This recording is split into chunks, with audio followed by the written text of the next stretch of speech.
How to restore Facebook Messenger chat without PIN? Follow this step.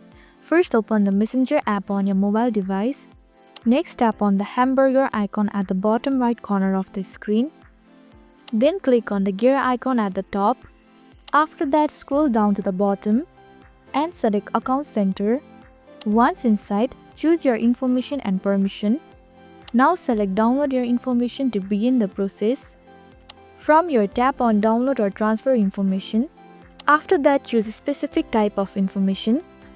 At this point, only select the box next to Messages and tap Next.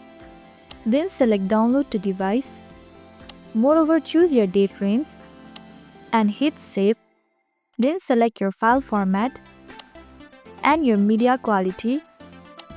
Once everything is set, hit Create File to submit your download request.